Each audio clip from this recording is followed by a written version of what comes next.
Welcome back, everybody. Welcome back to Phil's Recap and Review. This is going to be for Curb Your Enthusiasm, the Season 12 premiere, Atlanta. And I'm going to break it down, get into it. It's going to be a tough thing to break down. I'm not going to lie. I usually try to stay away from comedies. And I don't expect a big turnout here tonight. I'm basically just covering this for myself in some ways to just talk about Curb Your Enthusiasm here and probably talk about the series finale as well, the premiere and the finale of this final season. But comedies are very hard to talk about because not everyone's going to find the same things funny. So if I say a bit worked for me, it might not work for you. And I know people can say that about dramas and about actions and about other genres as well, but I think in comedy, it's more true than other genres of entertainment that what you're going to find entertaining isn't necessarily what somebody else is going to find entertaining. So Uncle Phil is here to sit you on the ketchup couch. I don't know what that means. And get all kinds of awkward because Curb Your Enthusiasm lives and breathes and drowns in the awkward. And I mean, so do I, essentially. And if you haven't watched Curb Your Enthusiasm, I'll get into it tonight. But of course, I'm not alone. I might be partially alone tonight because, like I said, I'm not expecting a crazy turnout. But those of you that did jump into the live, wait, that didn't work. I'm so out of practice. Live chat. Trying not to say that in the first few seconds here. Let's see who we got already. Oh my god, we definitely do have some folks. We got Sonic, your boy, in the live chat. We got John Haymaker. We got Richie. Rest in peace to Carl Weathers. Tony and I were talking about that a little bit last night on the Tony Teflon stream where we were talking about True Detective. I didn't watch tonight's episode yet, but I will be talking about that series with Tony on his channel. But I did want to come out here and talk about some Curb Your Enthusiasm here tonight for a little bit and play a little bit of catch-up couch here. But yes, rest in peace to Carl Weathers. Amazing Weathers. Amazing actor. Definitely loved everything, almost all of his parts in movies I could think about, whether it be Predator or the Rocky series or Happy Gilmore or some of the other appearances that he popped up, Action Jackson and other roles, and even in The Mandalorian recently. So rest in peace to an amazing actor as we get into incredible awkward exchange where we do get into some talk about a lot of insane things on this episode of Curb Your Enthusiasm. And it was a great start to season 12. Got you right back into the feel of what this damn show is going to be. Oh, there I am. I'm here. Oh, good. Here I am. He will be missed. I haven't seen the episode. I'm still watching True Detective. It's okay. I'm going to recap and get through this episode and tell you. But this is weird. It's weird. I'm already feeling all kinds of uncomfortable.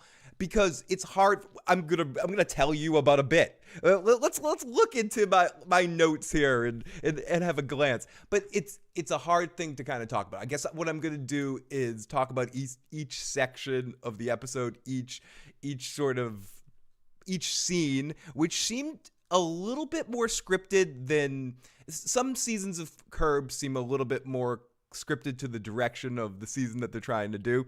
And I think this one seemed a little bit more directed in some ways, but we'll get into that when we get into the episode. But it's gonna be difficult because I'm gonna be like, oh, this is funny.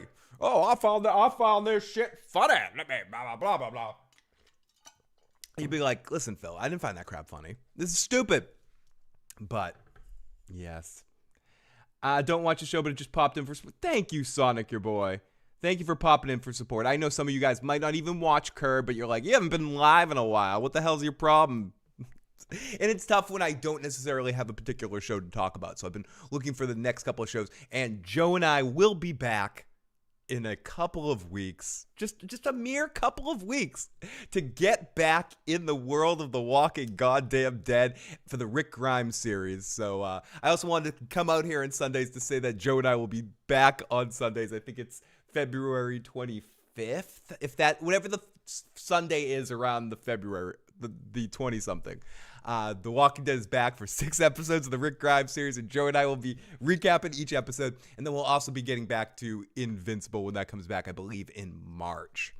So to bridge the gap a little, to bridge for the gap here a little bit, I wanted to talk about Curb Your Enthusiasm and probably try to come out here each Sunday evening here for at least a little bit. This won't be the longest one of my casts. I know sometimes I say that and then I'm on for 4 hours, but no, I'm talking about basically a half an hour episode. There's only so much babblery I can talk about this particular episode before I start getting into Better Call Saul getting robbed in the Emmys again in like 56 and 56 breaking a record.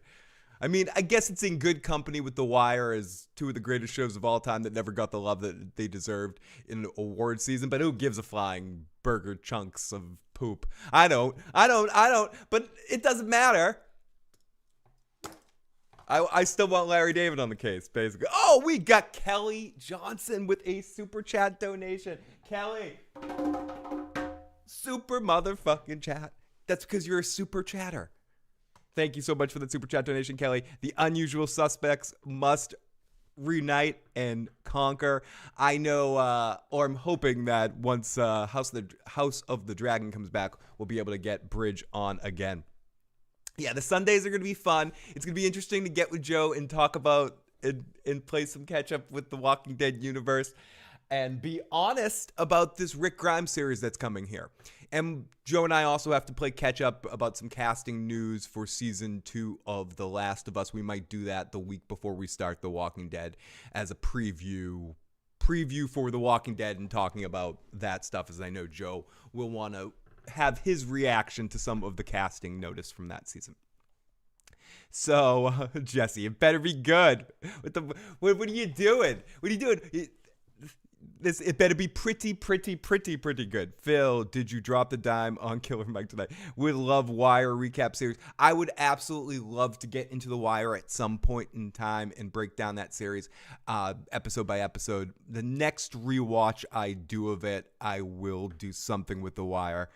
So I'm definitely excited for that, and I know Tony is long overdue for a Wire discussion as well. I've talked to him as well. Why So Curious? Great to see Why So Curious, and great to see everyone up here. More Sopranos. Matt and I will be back this month to start season 5. We got 2 more seasons of The Sopranos to get through the whole thing, and then I have to coax Matt into doing the many saints of New Era. But we won't get too far into that turd sandwich. I closed out the window of the chat. The chat is gone. The chat has disappeared from my eyesight, and I'm gone. I've lost my glasses. Yes, I have.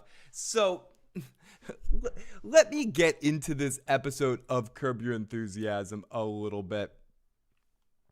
And it's gonna be, like I said, it's gonna be a tough one to get into because I'm basically gonna be recapping bits and joke stuff that it's tough for me to say, as I said, this is funny, you should watch this, this is hilarious, this part didn't work. But I try and I fly, and sometimes I got to do my best to do it. So it's time for that point in time in the show that always makes me really happy. It's time for that recap.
Oh my god, I think I hurt myself.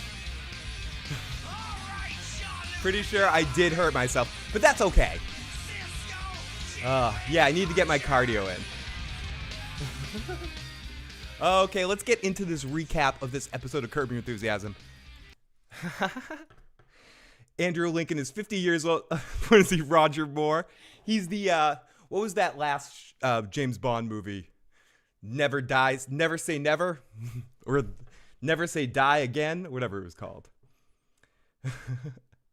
Larry David is a national treasure. There's this whole big thing with him and Elmo. Elmo's trying to start a feud with Larry David. God damn him. I'm totally out of breath. I'm not used to the recap. See, this shows how long it's been since I've done one of these things. I've like aged 30 years since the last recap. Yeah, Rich, I need to get that cardio in.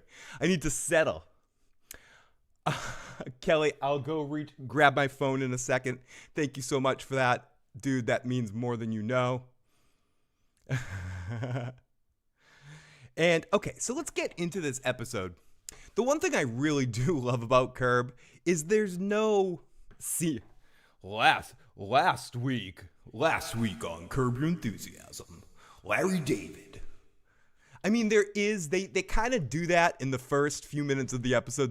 They bring back everything that happened at the end of last season, but they don't do it in sort of this. There's just something about that old school feel of the static coming in on HBO, and then the theme song just coming right in. Dun, dun, dun, dun, dun, dun. I miss you. Good for you. Oh, thank you, dude. Brian Dodd, great to see you, my friend. Pretty soon it's going to be Santa Claus. Let's start making bets on the issues board here of when this goes completely white. This is almost there. This is almost Santa. I got to grow it out on the cheeks to see how close to Santa I am, but this is it's melting.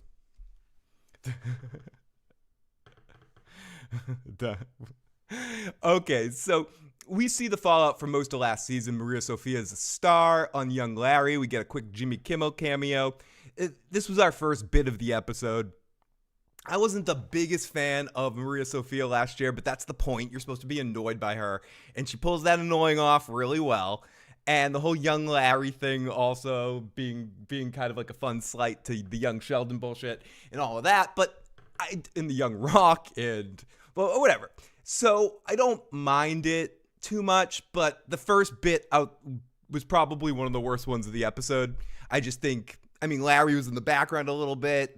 It was a quick bit with Kimmel, but I don't think it worked too well.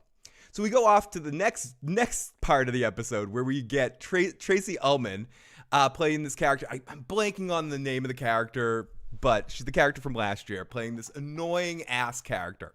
Tracy Ullman commits to any role she has. I don't particularly like this character of Tracy Ullman, but she's still whooping dog shit ass and like killing me the whole time. She's, you know what, she comes into the scene singing the if you had a bad investment and you need cash now, call JD Wentworth 877 cash now.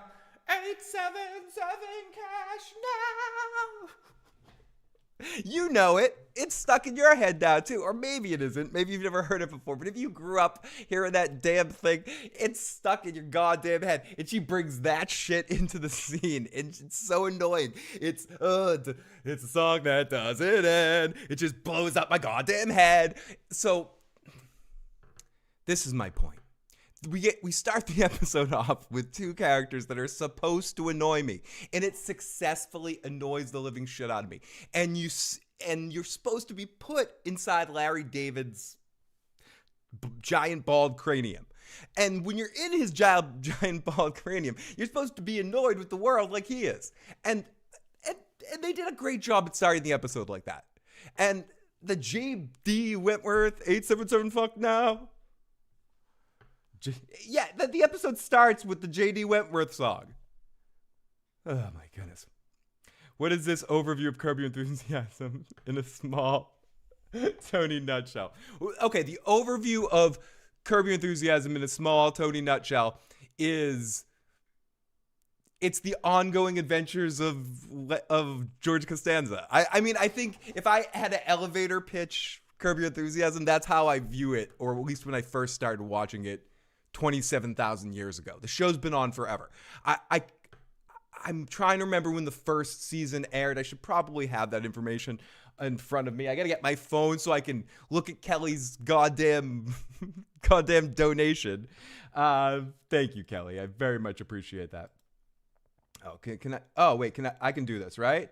Yes, I can gift. Congratulations, I'm gifting memberships. Here, take memberships. Take them. Take them now. Why So Curious? Bodega Buds. Jason V. Mateo. Sergio. Who else? Is there one more? Is that 5? I can't count. That's 5. There we go. 5 memberships. Now you're gonna have to hear. You're gonna hear the ding sound 5 times. There you go. I don't have State Farm, Jesse. I live in Massachusetts. I got Plymouth Rock, dude. The Plymouth fucking Rock. Okay, everyone, it's time to go. So you gotta get ready for the show. So in the nutshell, it's about a guy that's not dissimilar because George Costanza's based on him. It's a fictitiously enhanced version of the real Larry David, but as Larry David has talked about, that bridges itself. And I think Curb Your Enthusiasm kind of set up in 2 different ding, ding, ding. 2 different halves. There's the first half of the series that's a little bit more ground down to earth and more real interactive situations. And then the second half of the series is crazier and in some ways and gets even bigger and more insane. But it's Larry David getting into a bunch of awkward situations and watching him go, piss people off or get pissed off himself. And for the most part, it's not scripted. Larry just kind of creates the situations and then the actors find their way out of that and improv their way through it. Some of the actors that end up showing up a lot are Richard Lewis, Ted Danson, JB Smoove, Jeff Garland, Cheryl Hines, and Super Dave Osborne is a big part of it. Okay, so let's continue here. Oh, thank you, Kelly Johnson. Jacking up that, going back to the dispensary and getting an 1/8 of support. You get a membership. You and I definitely love bread. Okay, so the Tracy Ullman, JD Wentworth, 877 Cash Now. It's a non-scripted show for the most part, but there are seasons that have been scripted more heavily than not. Like there was a Seinfeld reunion, and I forgot to mention, I think I take for granted that people know this, but they may not. Larry David, the star and creator of Curb Your Enthusiasm, was the co-creator and co-writer and director of most of the episodes of Seinfeld. And the character of George Costanza is not loosely based on Larry David. When you start Larry David, they're different people and they're different characters, and it gets examined a lot more in the Seinfeld reunion episodes, and there's a few other episodes where Jason Alexander actually shows up. You know, it's more of a manual, not a book. And when you see the two of them going back and forth, Jason Alexander plays a a theater-like version, an even more enhanced version of Larry David, mixed with, I think, as Jason Alexander said, like a little bit of Ralph Cramden in there, a little bit of Gleason mixed in, a few other things probably that Jason Alexander brings into it, being more of a trained theatrical actor than Larry David is. Larry David started off as a stand-up comic, became friends with Jerry Seinfeld. If you've seen the Seinfeld, the season in which George and Jerry end up selling the show, like starting a TV show, that's loosely based on their real lives. So I guess that's something that I guess I take for granted that every person would know. But I was talking to somebody recently where I was saying, I'm gonna do a podcast about Curb Your Enthusiasm, and they were like, oh, what's that? And then they said they were a huge Seinfeld fan but never heard of Curb Your Enthusiasm and didn't know who Larry David was. So there you go. I'm with you. I got into Seinfeld through Curb, which is a weird sort of way to get there because I didn't watch Seinfeld when it was on during that time period. I don't really like Jerry Seinfeld as a comedian. I kind of like comedians in cars drinking pornography. I was gonna say what? Comedians in cars drinking stuff. Coffee. Yeah, coffee. That's what they're drinking. They're drinking coffee. But I'm not a huge fan of his stand-up, and I'm not a huge fan of him on the show. I kind of like the other three. I like Julia Louis-Dreyfus, the character of Kramer, and especially George, and all the secondary characters like Newman and Newman. No, and George's father, and Frank Costanza, and even Jerry's parents and stuff like that. I think Jerry's serviceable on the show, getting back into it and watching it later, kind of separated from the hype of it growing up in that time period when it was crazy hyped. I think I had a little bit of that douchebag punk rock in me too, where it was too popular, I wasn't going to watch it. But I got into Curb and then wanted to go back and watch just to make some of the early Curb jokes that deal with that a little bit more funnier. But there we go. But there you go. What am I in Big Fat Greek Wedding? And that's the story of Curb Your Enthusiasm. There you go. Yes and okay. JD Wentworth. So we get Tracy Ullman, who is an international treasure. I just call her a national treasure, but she's not ours. But the international treasure, Tracy Ullman, who is playing a really annoying character, but it really works. Yeah, comedians, they drink other things but coffee. I'm gonna not attest to that. Having known a few comedians in my life, I can attest that they do drink coffee, but in most cases they're drinking other things. Let me see. Thank you so much, Kelly Johnson. I appreciate the super chat donation. Phil, were Maggie's fighting skills portrayed inconsistently in Dead City? First, she defeated Negan in martial arts handily in the first episode, and then in the final episode, spoiler alert, Negan kicked her ass. I think I'll say this. Pause for a second here on Curb to answer Kelly's super chat here. I think Maggie has been horribly inconsistent through the entire series of The Walking Dead. The way she's portrayed whatever they need her to be in whatever situation. Sometimes she is Carol levels of badass, and then sometimes they make her really inept in lots of situations. Sometimes they make her care deeply about her sister and her family. Sometimes she conveniently keeps forgetting that Beth even exists. So was that her sister's name, Beth? Am I right about that? It's been a long time. She's a horribly inconsistently inconsistently written character. And I would say that about most of the Walking Dead characters. I think that's a Walking Dead show trait for the most part. I think you see it with Carol too. I don't want to take Carol off the hook in this situation. The Tracy Ullman show did, in fact, did introduce The Simpsons. That was the first Simpsons sketches were a part of her show. We got Ricky Happy, New York. I was gonna say new versary. I don't know why. My brain auto-corrected your Happy New Year to Happy Anniversary.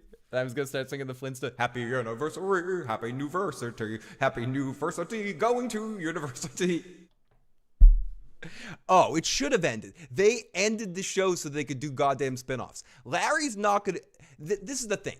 Larry has announced the final season of Curb Your Enthusiasm before, many different times. The reason I think he means it this time is I can't remember him doing this much press before. If you're in the flipping apps, if you're in any of the ticks and the talks or the reels or the whatever or the what do they call them on YouTube, don't know why I turn over here like I have a co-host over here. Oh no, Phil! What the fuck they call them? Shorts. Shorts. Thank you. You okay, Phil? Yeah, that's fine, co-host. But they.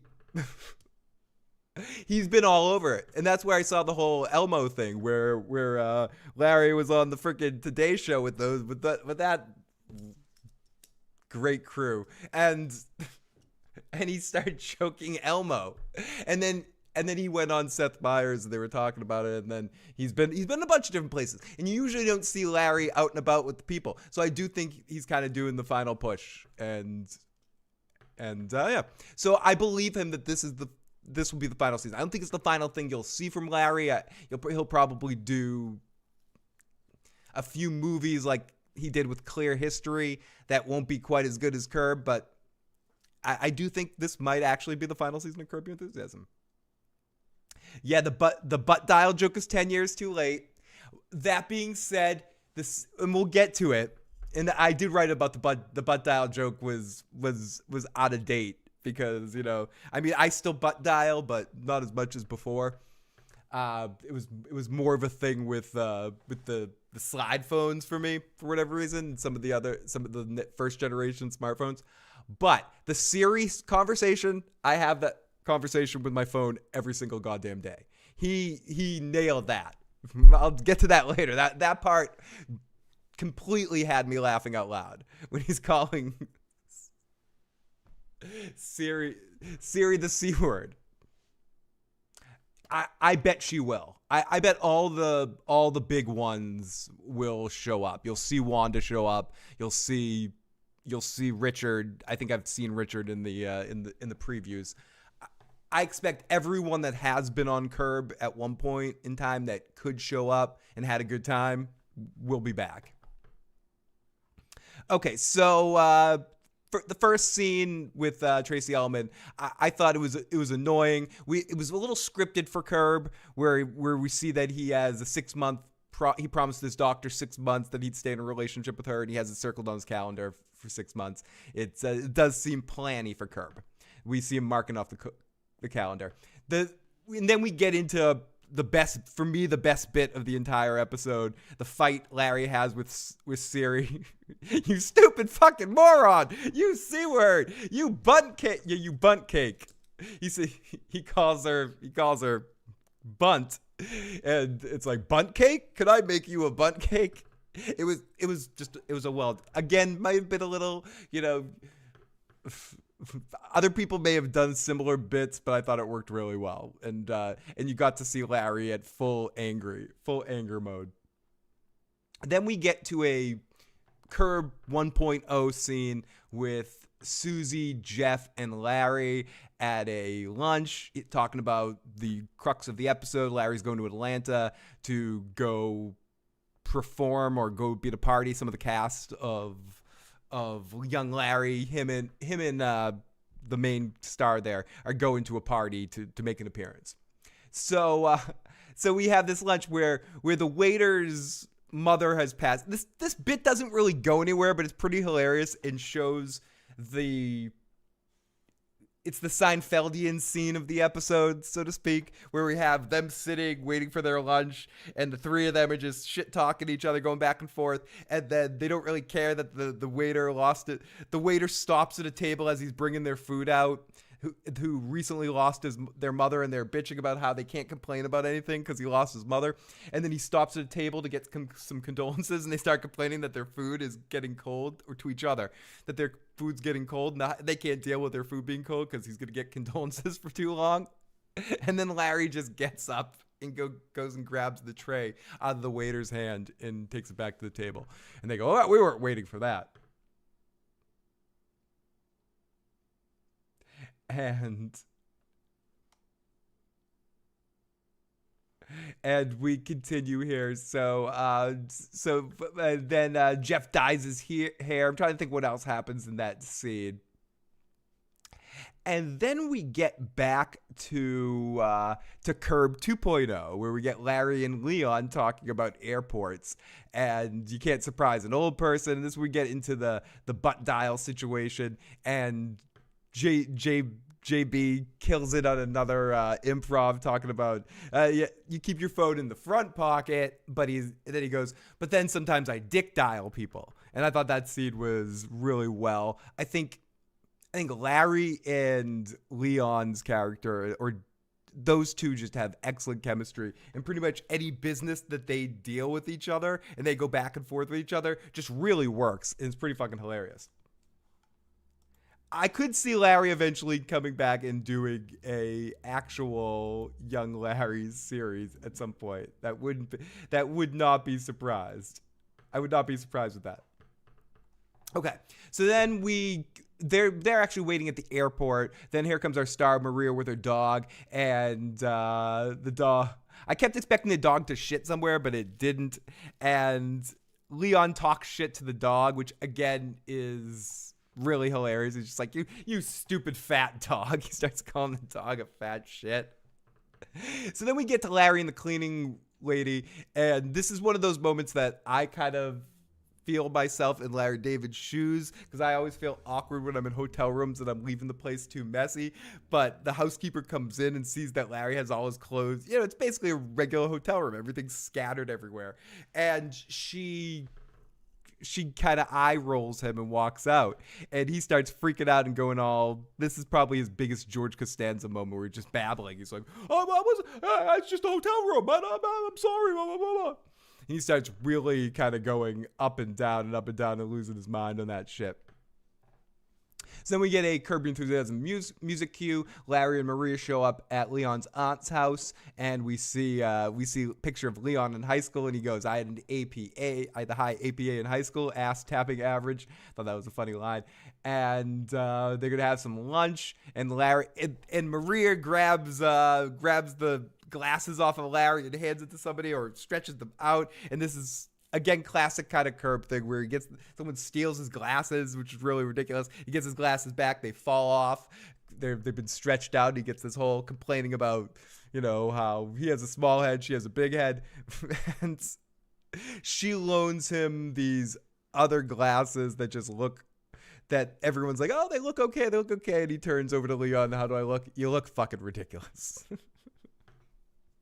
Just the way he says, no, you look fucking ridiculous. And Larry is, oh, fuck. We got a couple more messages from Kelly. Phil, how will the loss of one of your favorite shows affect your personality?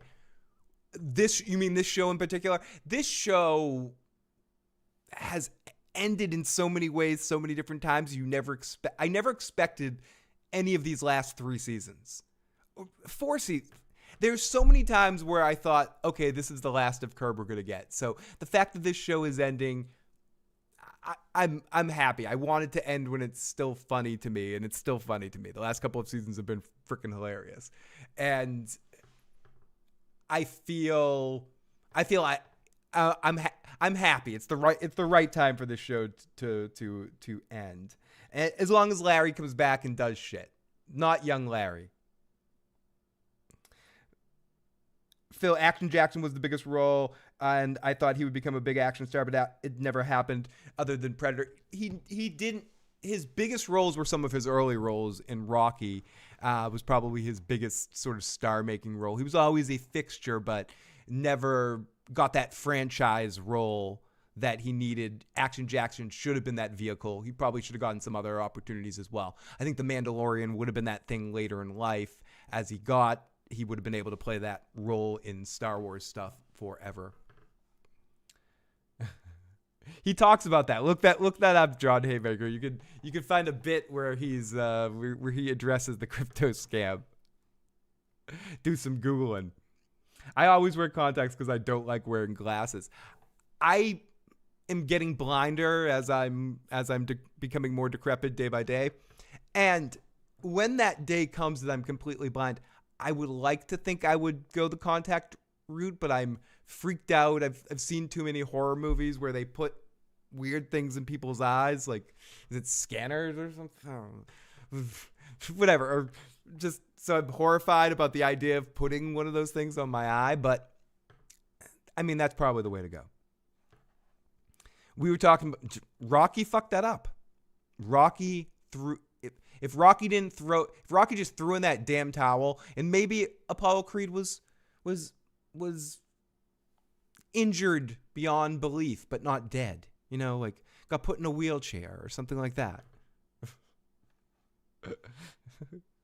So Larry heads back into the hotel room with his awful glasses, and he tries to fix his old ones, and he does, but they fall in the toilet, and he can't grab it because he's disgusted by the toilet.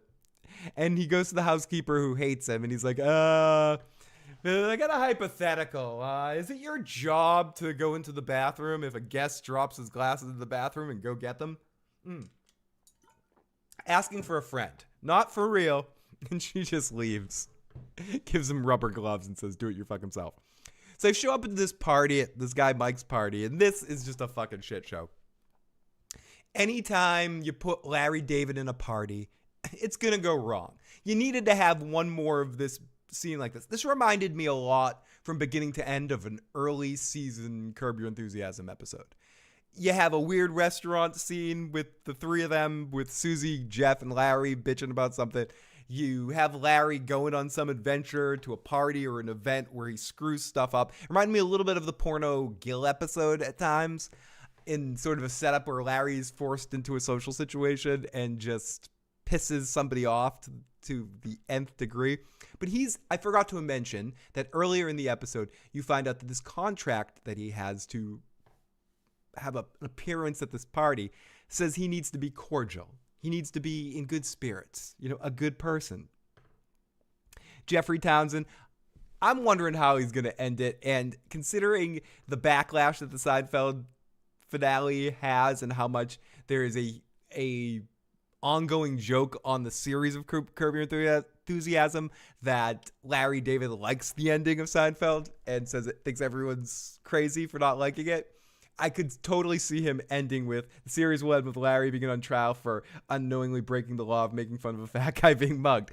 I would not doubt if they did something similar, and they may have started that with this episode by having Larry David be arrested at the end of this first episode, which is interesting in the way that we may end Curb with a trial, in the same way that they may take that a long way. They may fictitiously take this crime that Larry David did, which was, whatever, it's a spoiler for the end of the episode before I get there. He gave someone waiting in line to vote a bottle of water, which was illegal in Georgian law or something like that, where you're not allowed to give food or drink to somebody that's waiting in line for a voting booth.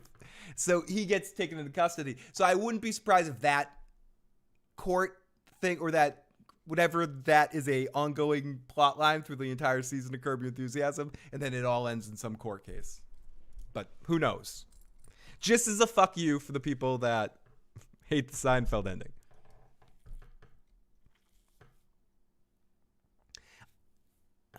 I think it's hard to end a sitcom, and I think it's less important how a sitcom ends. I think there's more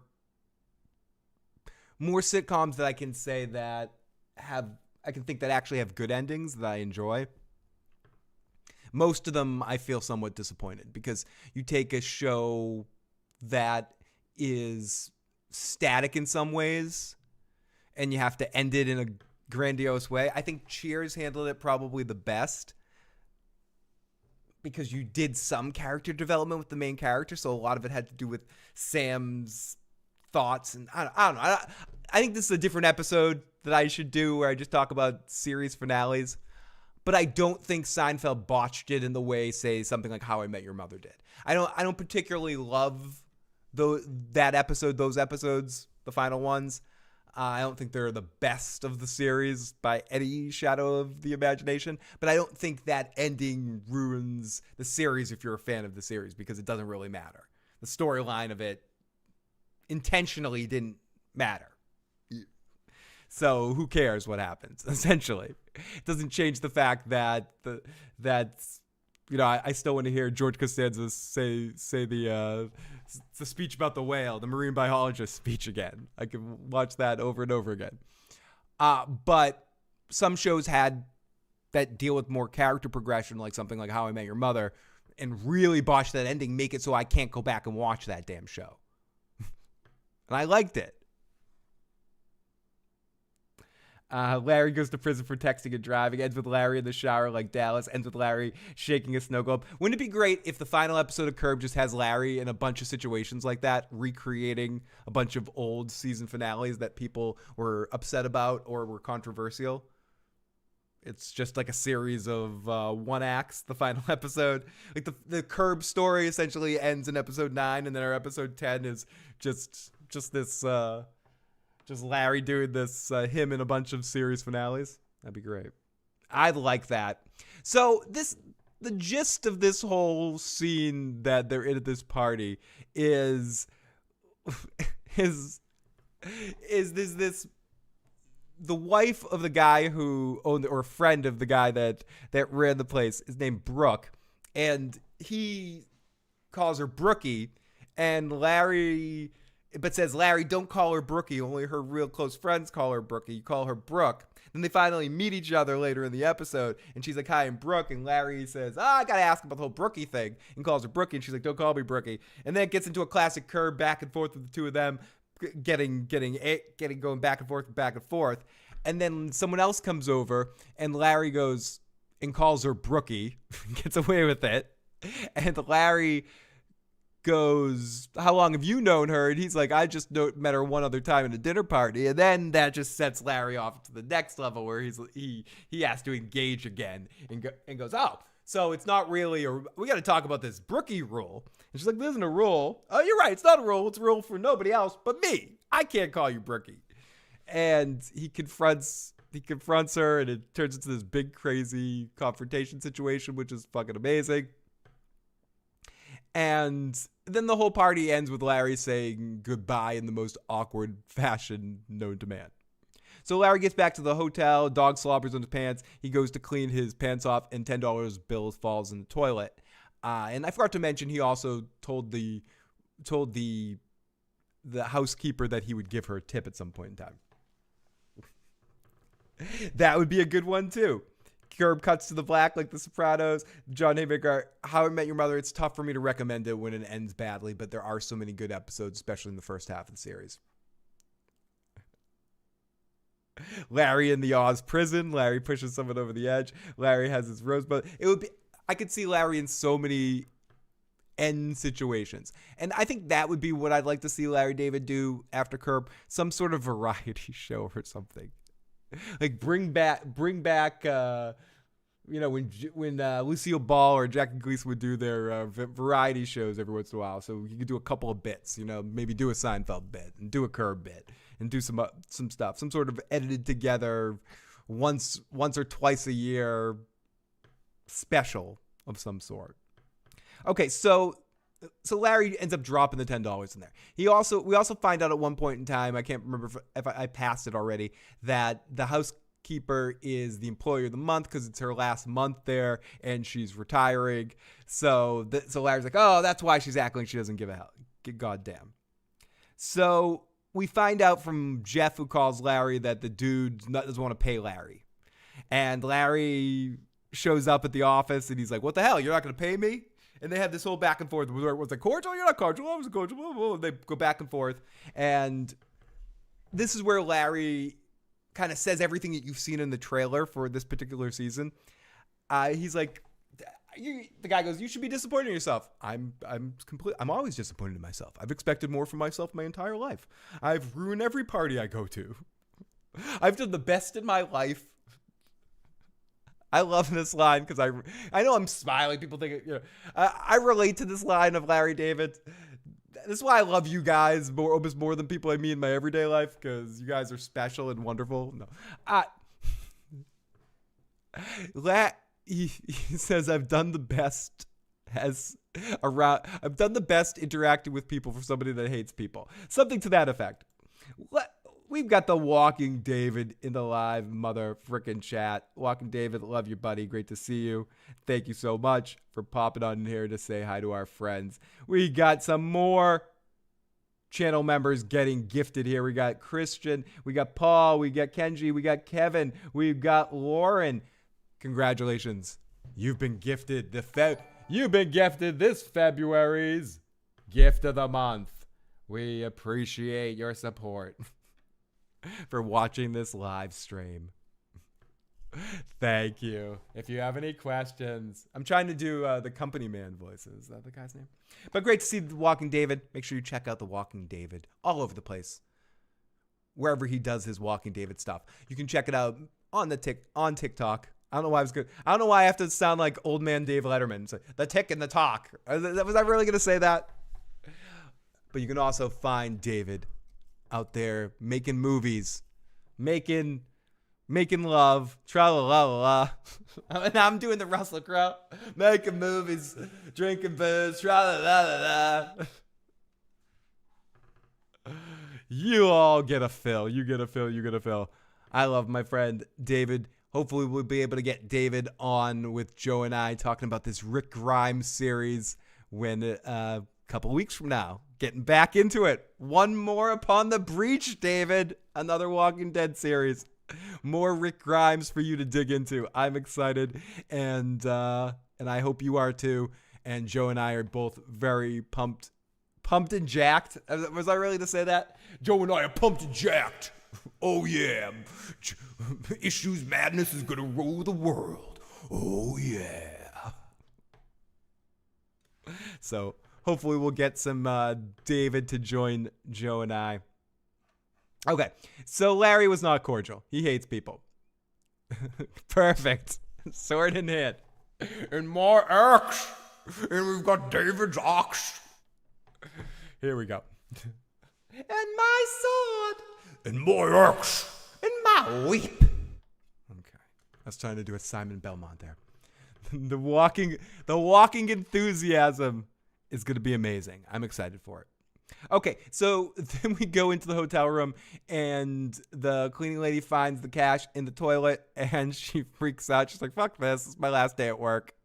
I'm going out with a bang. And she actually says that, and she throws all Larry's clothes out the window. And then the dog is, and Larry says, no, what are you doing?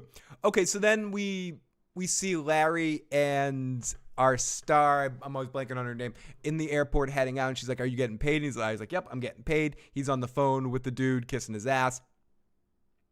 And, sorry. I lost my place on my notes. So the dog, the phone gag comes back into play. The dog sits down. I kept expecting the dog, as I said, through the entire episode, I kept expecting the dog to either bite Larry or shit or something. Even in the slobber scene, I expected him to come back bit or poop on something. But no, the ultimate conclusion of the joke with the dog is the dog sitting on the phone connecting with the butt dial of the phone thing, where the dog butt dials the phone and calls back the guy, and Larry starts ripping him a new one and starts, this guy's a douchebag, and his friend is uptight about her name, and this and that and another thing, and then he rips up the check and says, Larry, you're not gonna get paid. So Larry needs to return the glasses. He gets his glasses fixed. He must have got them out of the toilet somehow, or he got new ones. And he has to bring back the glasses to Leon's aunt. And she's waiting in a long line to vote. We touched in earlier in the episode about her needing to go to a voting poll. And she's waiting, and it's like a 90-degree day. You can just tell they get out. Larry gets out of the car with whatever her name is, and the dog is stuck in the car. And I thought Larry was about to be arrested for something else. So Larry asks Leon's aunt if she wants some water, and she's like, yeah, I'm super thirsty. And he goes to the car, grabs a bottle of water, sees the dog in there. The dog almost bites him, but he grabs the water anyways and walks out and slams the door and goes and gives her the water. And then right as he gives her the water, the cops come up and they're like, you, Larry David, you're under arrest. You in the sweatshirt or whatever. You're under arrest. I thought he was about to be arrested for keeping the dog, for like slamming the door on the dog, and like keeping the dog in the car in the hot day. But they did make sure they showed them keeping the car on. I rewinded a little bit. They didn't turn the car off, so the air conditioner was on. But at first, that's what I thought it was going to be. But it wasn't. He got arrested for giving her water or waiting in a line. And she goes, "Oh, I'm sorry, I forgot about that." As we see, as the episode ends on Larry David's mugshots, and that's the end of our episode of Curb Your Enthusiasm. And a strong premiere. I'm definitely excited to see where this season goes, how long they're going to stretch this storyline. If it's anything like the past few seasons of Curb Your Enthusiasm, this main storyline is going to kind of stretch through the whole show. And that's why when someone earlier said, "Oh, I know they're kind of joking in a sense," I could see this series ending with another ending similar to Seinfeld, in the sense, in a court case where you see people from Larry's past being character witnesses about how an awful person he is and how he has no account for the law. They could go all in on this, or this could be a red herring. Episode 2 starts with Larry in the prison showers. We got Jay here. Oh, Jay's here. We got to stop now. No, show's over. Jay's here. I'm kidding, Jay. We're winding things down anyway. Great to have you, my friend. Let me open this up before I call this an evening. Not that I'm ending anytime right away, but I do have to take this little puppy dog out and stuff. But I'll end our Curb Your Enthusiasm conversation. I mean, like that. I very much enjoyed the premiere of Curb Your Enthusiasm. Again, historically on this channel, as you guys know, it's rare for me to come out here and talk about a comedy. I'm not saying I don't do it. I think I used to do it more when I'd come out occasionally and do the roundabouts. I think I would drop in a few comedies here and there. And sometimes I'll talk about dark comedies that have more ongoing plot lines. And we've done some look backs on old series that we've enjoyed but it's tough for me to just talk about humor in this way, because it is more subjective than any other kind of entertainment to me. And I'm not somebody that's really a big believer in what's like highbrow comedy versus lowbrow. If something makes you laugh, it makes you laugh.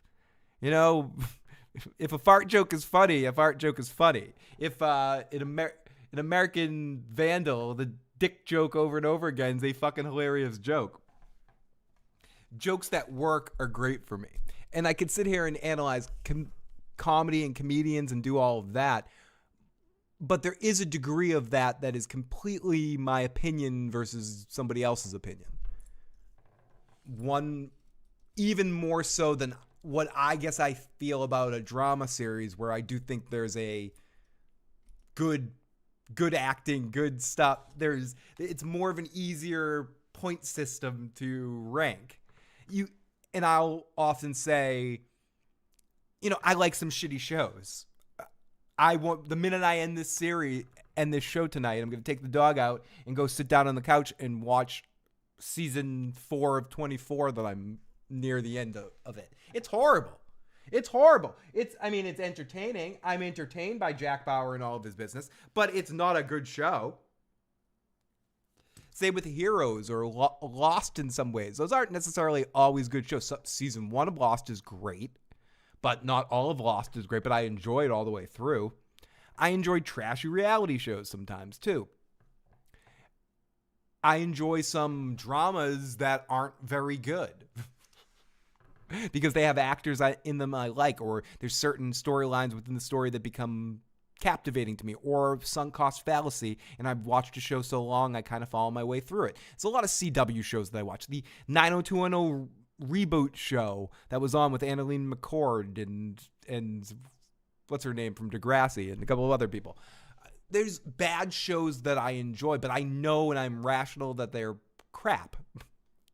And there's some, but I do think you can kind of define generally speaking, what a good show is by the numbers when it comes to drama and action to a certain extent as well. And some other genres as well. But I think when you get to comedy, for me anyways, it's hard for me to ration out. Like if I say, "Oh, Larry David's the funniest fuck in the world," and I find him hilarious, and someone's like, "No, he's stupid. I think he's annoying. I don't find him funny at all." It's not going to elicit the same emotion in me that if somebody tells me The Sopranos is a horrible show,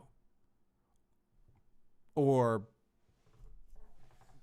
I'm just using that as an example. Someone's going to come, or that The Wire is a horrible show, or that Mindhunters isn't tactically perfectly written in the first season, or whatever my strong opinions, which again are opinions as well, but I think I have more actual stuff I can say to defend my opinion, where if something's just funny to me, it's hard for me to just say, well, I just kind of like it. Well, it's good for me. I think it's funny. Is Curb worth the price of HBO? No. Nothing alone is worth the price of HBO. But if you want to catch up on a lot of stuff, is Curb worth paying HBO for a month to watch all 12 seasons of it? Yes. Wait till this. If you're enjoying Curb, watch some clips of it on YouTube or steal it online. Do what you got to do to watch some Curb. If you like it enough and you want to binge it easy, then it's worth maybe buying it or buying the season on Amazon or one of the other apps that you can actually purchase it now too. Leon's storyline in this episode seemed to be eating the buffet and having a couple of funny one-liners about his high school picture and stuff like that. Leon's storyline was just sort of... Leon is almost exactly like Todd from BoJack in some ways. Jeff and Susie started a new podcast. Oh, and that's the podcast you should listen to. Don't listen to me. Listen to Jeff and Susie's podcast. And make sure you tell them I said that, so maybe they'll have me on as a goddamn guest. I'm watching Seinfeld now on the TV Land the Apology episode. Great stuff. I think that might have been a Larry David real story. Denise Handicap would have a lot to say, Jeffrey Townsend. Yes, hey, big Phil knows I love Curb. Absolutely. So maybe I can get David on the series finale Curb episode if it's not contrasting with a Walking Dead episode. Which it might be, unfortunately. But either way, maybe after the series ends, I'd love to get David on and we could do a complete series retrospective looking back on the series as a whole and doing our final thoughts on it. I mean, there is still one Blockbuster that actually still works. I kind of, when I heard about that original Blockbuster, the last Blockbuster, I kind of thought it was just, a landmark museum-y kind of place, but I guess it still does rent movies. Like, you can actually still rent movies there. A bunch of people go in there to like take pictures and do that sort of shit, but you can actually still rent the stuff. So we'll be on for a few more minutes here. I want to keep this thing to an hour. I don't want to be on for like 2.5 hours talking about a half an hour show, but I do appreciate all of you that joined me tonight. I didn't expect to have any audience tonight, but I'm glad to have everybody on. Yeah, my best friend Nick and his family went to check it out and got some cool merch from there. When I was visiting him on my most recent trip out there, I was using a rubber. Pause. I was using a rubber cup that they got at the Blockbuster, and the shot glass that I was using to make my drinks also said Blockbuster on it, which is kind of why it was stuck in my head. I might have a picture of it. But yeah, they drove out there, and they said when they were there taking pictures and kind of doing the tourist thing, and people were there renting movies. There people like, excuse me, could you get out of the way? We're trying to rent movies. Fucking tourists. And that's one of those things I think is kind of funny about that. It's actually like an active, because in my mind when I'm thinking about it, it's just a tourist trap kind of place that people go like, oh, it's the last Blockbuster, and if there were movies there, it was like empty boxes. But no, they actually still rent stuff. They didn't have any dirt. No. Like West Coast Video, I think, was the one that you'd have to go to that had the room. And we had Video Corner. I mean, the memory... Okay, this might be... People have this love and this nostalgia for Blockbuster, but Blockbuster can go fuck itself. Blockbuster is what killed like the little store that had the porn. You know, it's because of Blockbuster. I mean, I know now everyone can get it on your phones, you get it on your computers, you get it on your tabs. You get secret tab. You know, you go to your porn site, you watch a thing for free. Anyone can access it if you want to access it. If you don't want to access it, you know. But you used to have to go in public, go into a store, and go get a video. Not that I ever did that. I didn't, because I was afraid to go in the damn room. I'm not making that look like that. You know, I did buy a magazine once in a while in my early teenage years. It was not to buy cigarettes, you know, or go in, or I buy rolling papers or magazines or whatever. But you'd have to do things in public. You have to be a pervert in public. Be like, oh, can I have that magazine right there? But anyways, my point on the Blockbuster thing. Blockbuster killed all those little video stores. And that pissed me off because I was more of a fan of like the video corner across the street from my house, or the little, or Chet's Video, or this video store, that video store. And all those little video stores had these little secret rooms. Not secret rooms, but they had a curtain. And you have to sneak past the curtain and go in and be... And like sneak, your mom will be in there like picking out her videos. You go pick out a game, you know. I'll go pick out a game, and like you're trying to sneak in, look in, just to get some cover art.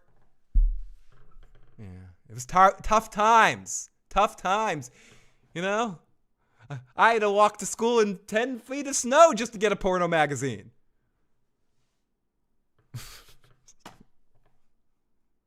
Dark sunglasses and oversight. You had to look like a Teenage Mutant Ninja Turtle just to get porn. Richie. Exactly. This stuff saved small business. Porn saved... It gave people a reason to go into these goddamn stores. Yeah, they had the saloon-style doors as well, Jeffrey Townsend. Not all of them had the curtains. Some of them had the curtains. I like the saloon doors better because they were easier to slip through. The beads made too much noise. You also saw the beads sometimes. You would also see this same sort of setup before marijuana was legalized in a lot of places, or marijuana paraphernalia was legalized to be sold. You'd see some stores in certain areas that would have roped off areas that would sell tobacco paraphernalia, and you'd have to be very careful the way you'd voice it. To be, hi, could I see that tobacco water filtration device? And then your buddy would go, you mean the bong? Get that kid out of here. He has to go outside. He can't stay in here. But it was different times. Yeah, trench coat. You had to wear a trench coat. I'm not kidding. You had to look like Raphael in the Ninja Turtles movie to go see a movie. Just to go see. And then the movie thing. What happened to poor Pee Wee Herman? Rest in peace.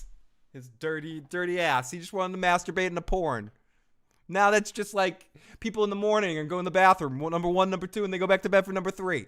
But Pee-wee couldn't do that. No, they can't play porn in the playhouse. So he had to go somewhere else to do it. Poor Pee-wee. Okay, I used to go to Booksmart, read a magazine. There would be Nudie magazine crammed right in the middle. Yeah, and they would be right in the magazine rack. Eventually, they would update that and put them in like little shield covers. But I remember clearly, like you'd go buy a pack of gum in the convenience store or something, and you'd look behind where they had the magazines, and you could see the front of the Playboy, the Hustler, the Penthouse. I mean, there were other ones too, but obviously those are the 3 big ones.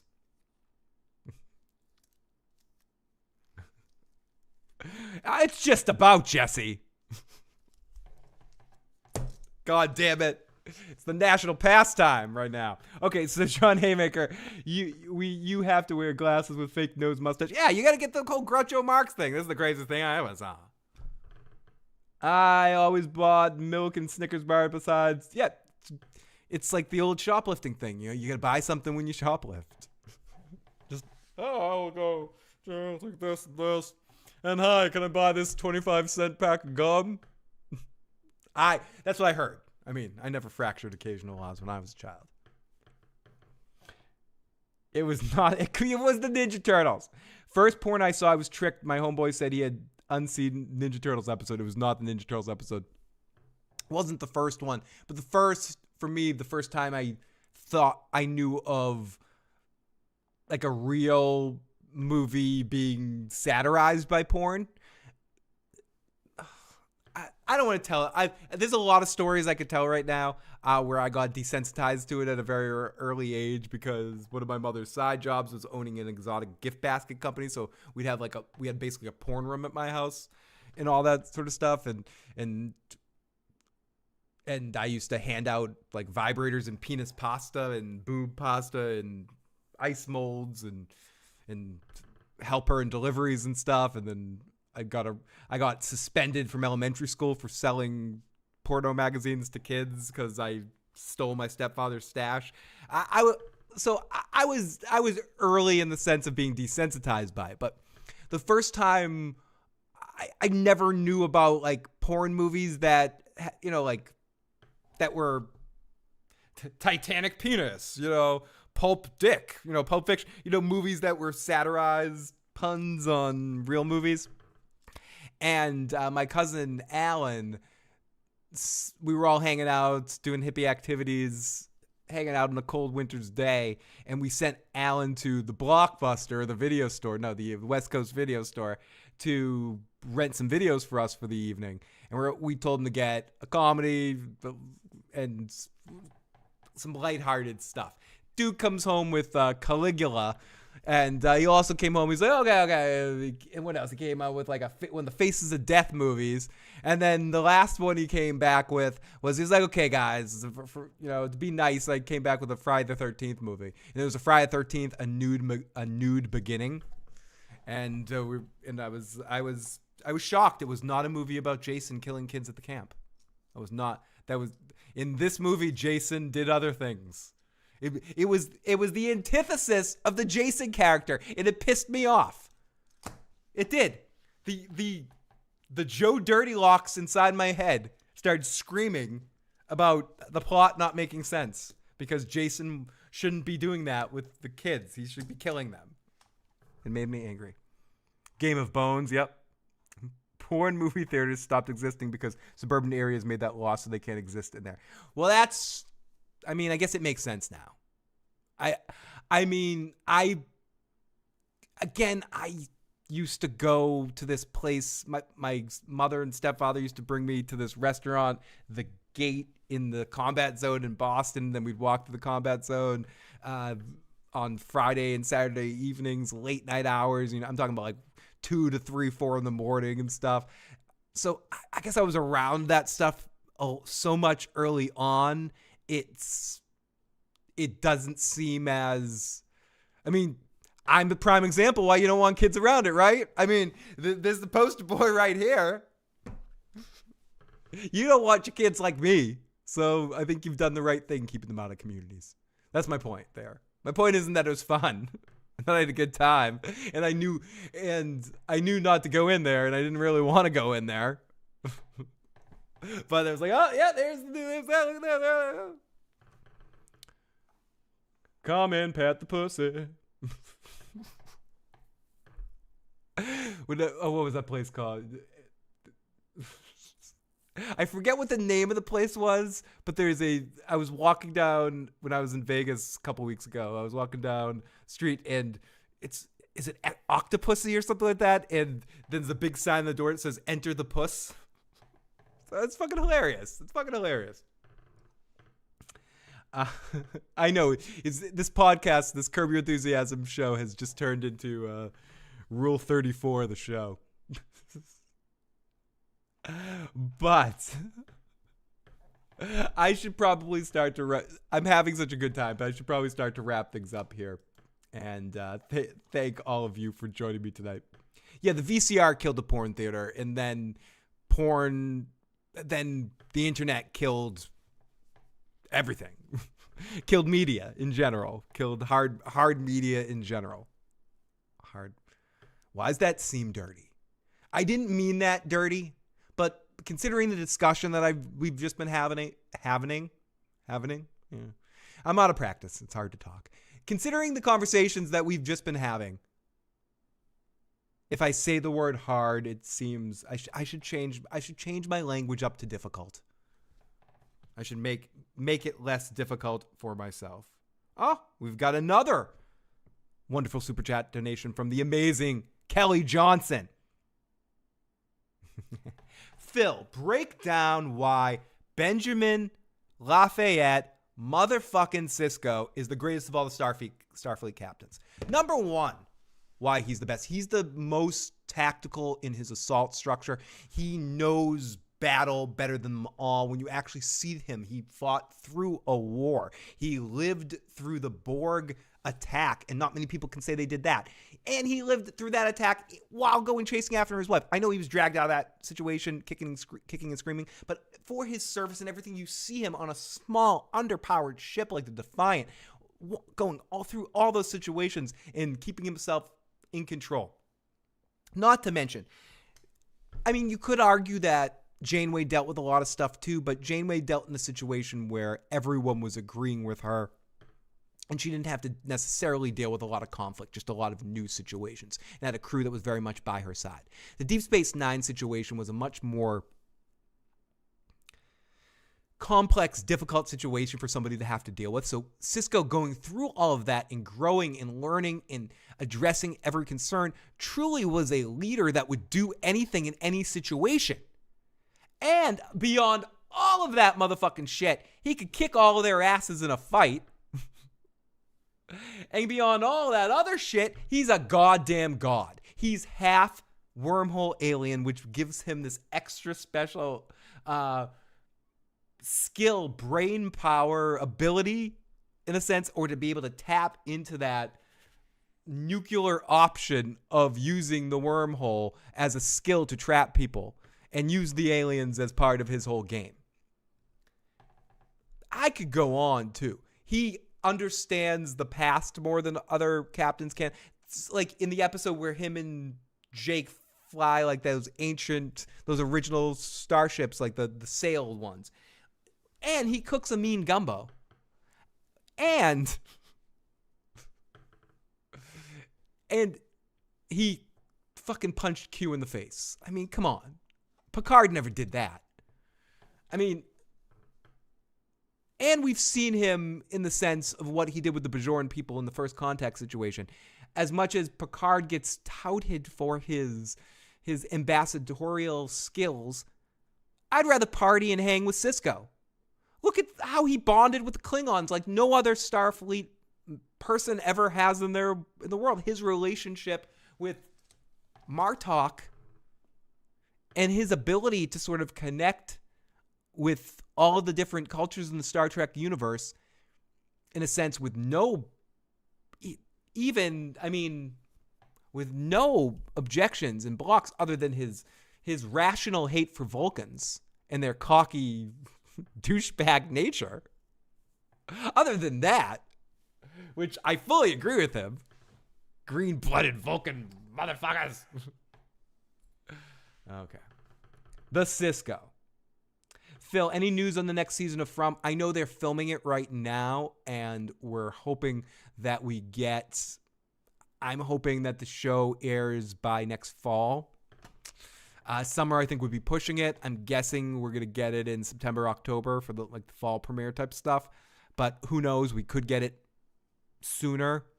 I think they're nearing the end of production from what I can kind of gather together, but then they have to do pickup shots and all that kind of stuff. But I'm guessing late summer the earliest, fall, early winter the latest, in that window. Yeah, not those rebooted, like real Klingons.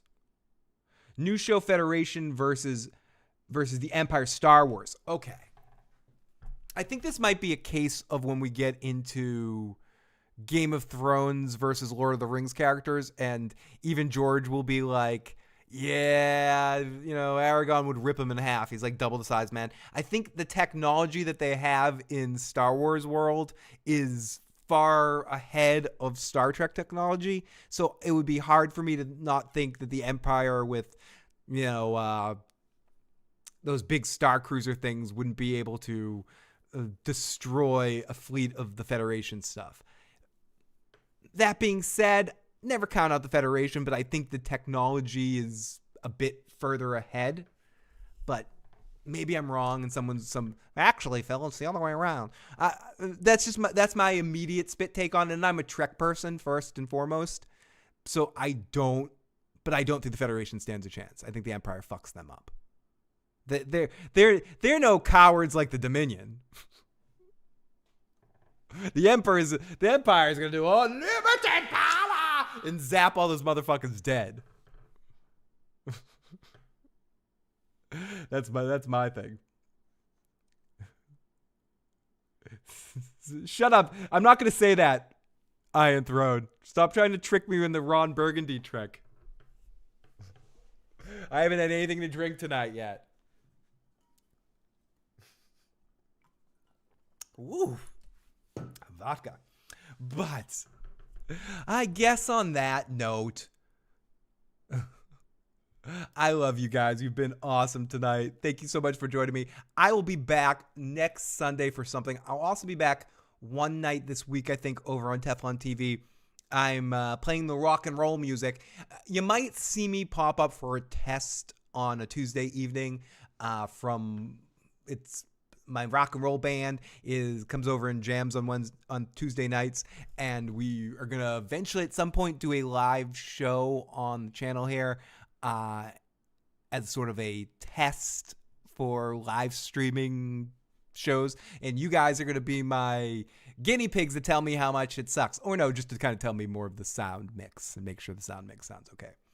You can tell me the music sucks or you enjoy the music either way too, but even if you think the music is awful and you're like, Phil, I'm not here for this, for your stupid rock band, I'd appreciate helping us with the sound mix stuff, because it's hard to hear it while it's happening, and make the adjustments. Don't forget the Beatles podcast. I know we do have to return for more Beatlemaniac podcasts, but I was on recently with them, and I think we're gonna do a one coming up here in the next couple of months and weeks too. So we will be back with that. I want to be in Phil's band. That would be so much. You can come jam anytime you want, Kyle, father to the beans. Matt and I will also be back very soon for some Soprano stuff, but I'm not sure. I got to talk to Matt and figure out when we're going to do that, but I will try to be back this next coming Sunday for some other nonsense of some sort, and then the following week we'll get Joe on to talk, or maybe next week for Joe with I'll ask Joe what he'd rather, but one of these 2 weeks we'll get Joe on for some Last of Us news and a Walking Dead preview. But really, this is all foreplay for our real show coming up here at the end of February, when the Rick Grimes Walking Dead series premieres. We're going to be recapping and talking about all 6 episodes. Can The Walking Dead be good again? Maybe. Be excellent to each other, everybody. And more importantly, party on, dudes.